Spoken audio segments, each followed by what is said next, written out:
I'm Brian Hove. My dad was Hank Hove, served as Borough Mayor between '97 and 2000.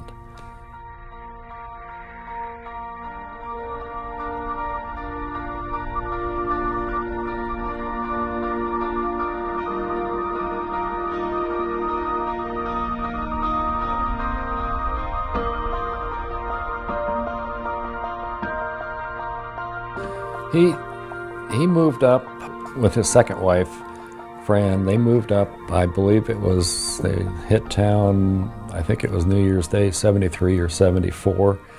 In Spokane, he was working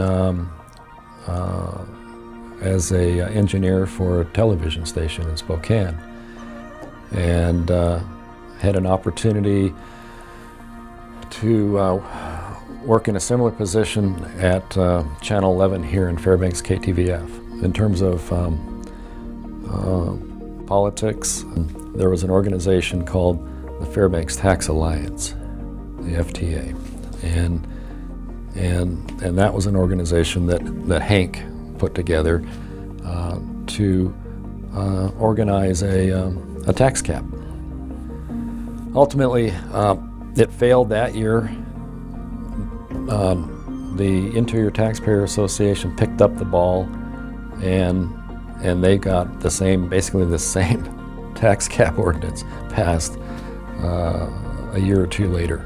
His position, his role at Channel 11 had, of course, evolved into being the station manager, eventually the president of Northern Television's Fairbanks operation, which was the NBC affiliate here, and a couple of radio stations. And you can't help but be involved in different things and have an interest in things that impact and affect our community in that type of position. So he ran for the Borough Assembly, it must have been '88 was his first run for the Borough Assembly. He served on the Borough Assembly for 3 terms, 9 years total. You know, nothing gets done without working with people. And, you know, you may disagree occasionally, but that doesn't mean, you know, you're necessarily disagreeable in doing that. And I think he was viewed as somebody that people felt comfortable, you know, working with, and they felt like if nothing else, that they could be heard. And sometimes, you know, that's important. And so he was coming to the end of his 3rd term as you know, on the Borough Assembly, and so he decided to throw his hat into the mayor's race. And it was kind of last minute. There were others that, of course, were interested in that position as well. The other dynamic that was in play here was my friend Pete Kelly. Pete's he's a great man. I you know, appreciate all that he's done in his you know, his life for Fairbanks. Now Pete was considered, you might say he was considered much further to the right than what some folks in the community would have wanted. Hank might not have been their first choice either. They probably would have preferred, Hank was a moderate, they probably would have preferred somebody a little more to the left. But given the dynamic, the political dynamic, they just didn't want to see Pete in that position. And Pete had a really good opportunity, I think, a good chance to win that race as the numbers bear out. But you know, it's a small town, and this is the way it works. So that campaign was interesting because of, you know, that subtext going on there, but also, you know, I worked on, of course I worked on you know, Dad's campaign. It was a close race. It went to a runoff, and obviously Hank prevailed. And so Hank, coming from, you know, obviously private sector businessman with a strong sense for, you know, fairness and what was right for the borough as well, with all his time spent on the borough assembly. So he could kind of travel and talk in both worlds. We've been trying to get gas forever, it seems, natural gas. So Hank thought that the Port Authority might be a good opportunity to do that. His approach to the Port Authority, as I remember him saying several times, was that he didn't care. It didn't matter to him if it was the Port Authority's project that ultimately was successful, or if it was a different project.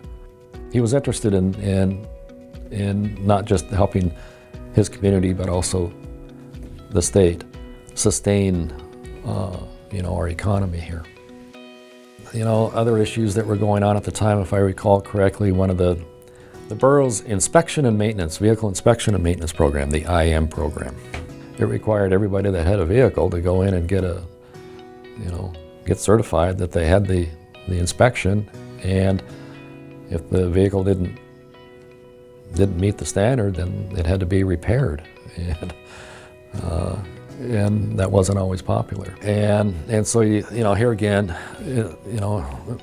balancing competing interests, recognizing that if we didn't do this program, if we didn't get our air quality down to the EPA's arbitrary standard, then we were going to be suffering because we wouldn't have the transportation funds. In his prior life, working as working at the television station, it required that he not only rub elbows with, but in many instances go head to head with the people at NBC or CBS. And some of these folks, they felt like, well, it's only Fairbanks.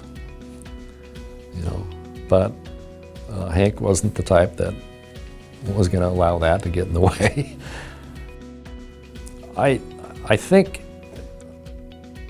that he would have been happy to run for that second term, and I think he would have been successful in re-election. His wife, I think Fran, was just ready for something different, and they ended up moving to a little town called Pahrump, Nevada. They didn't stay there. I think they discovered that they weren't too impressed with Nevada's healthcare system, and so they ended up going back to his old stomping grounds in Yakima, Washington.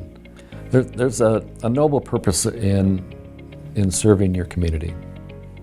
The time that people serve on the city council, the borough assembly, this is time that is really volunteered to the community, because there's no compensation for that to speak of, and you have to love your community in order to really do that. And so you have to be in it for the right reason.